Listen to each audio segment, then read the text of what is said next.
the men's 400-meter hurdles, I know you watched it. There was obviously controversy at the end of the race, but the winner, there was no doubt about who was the winner. Obviously, we had the world record holder in the race. We have Rai Benjamin. We have the Brazilian man. Why is his name just going out of brain? Yes. Dos Santos. Yeah. I felt like those were going to be the guaranteed top 3 going in, but it's a world championships. Everything changes when races are on the line. Obviously, Warholm does not like those inside lanes. And he also, like Anna Cockerill did, tried to win the race in the first 200 meters. Mm-hmm.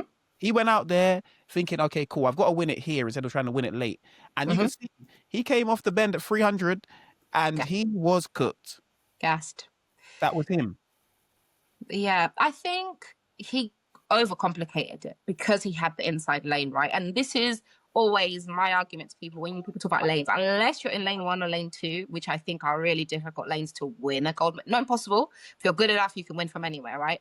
But 1 and 2, definitely. Any of the other lanes, I think you shouldn't worry about it too much. And this is where I never really agreed with him on the circuit, always getting that lane 7. It's like, listen, in championships, that's not going to happen, right? They're not going to say, you get lane 7. You're going to get what given based on where you finish in the semi-final or what time or what seeding you have. So I think he just overthought it because he could see Benjamin. It was in front of him and he was like, right, if I get past him, I'm going to get him out of his game plan and cause him to make sense. And that probably would have been true for Benjamin too, that not Olympic champion Benjamin. Benjamin of 2023, defo would have fumbled, having seen Warholm go past him like that. But Benjamin, who is Olympic champion, I think is like, no, it's okay. I know what you're trying to do to me, and I'm not going to fall for it this time. I'm going to stick to my race because I know flat, I'm faster than you. I'm faster than you. So what I need to do is get over these 10 barriers and preserve as much speed as I can and momentum through them, and I'm going to get you. So I think even if Warholm had executed it slightly better and was ahead, I still think he would have been got in the final. He wasn't looking great this year. Benjamin knows who he is now. Yeah. He knows 100%. Who he is now. And I feel like 400-meter hurdles is such a rhythm race, as in like people know their stride count. So when you're changing it in the final, you're like, okay, cool, bro.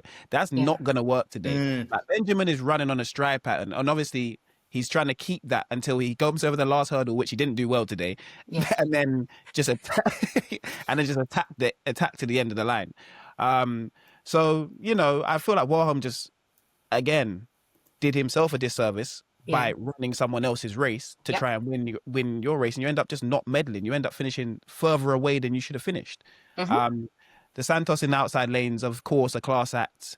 Again, another smooth criminal when it comes to running a race of 400-meter hurdles. He's beautiful to look at when he runs.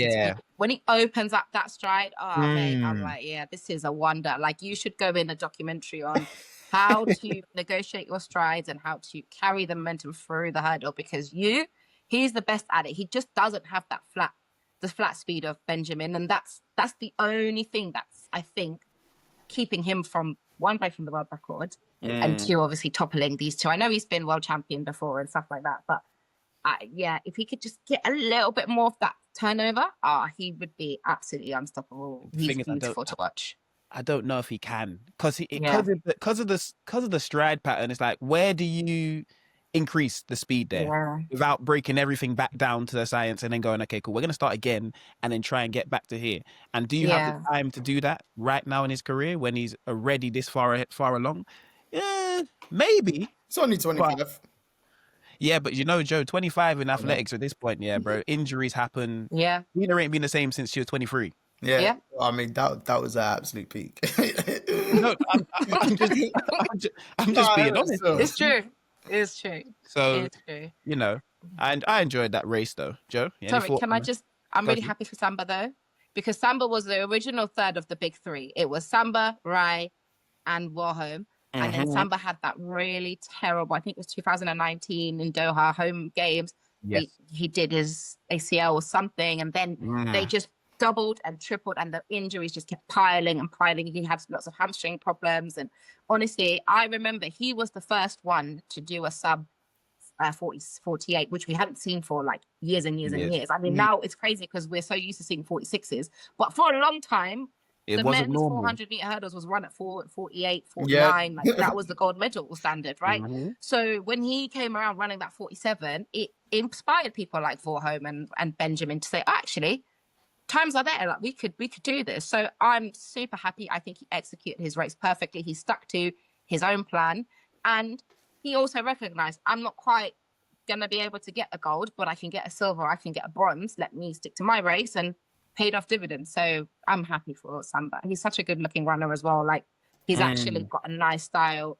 It looks effortless. He's hurdle technique, but you know, some of them are like 400 flat runners who weren't quite fast enough and just said, okay, let's just jump over this and, you know, get you over that as quickly as possible. He's one of them, but still good to look at. I really am happy for him.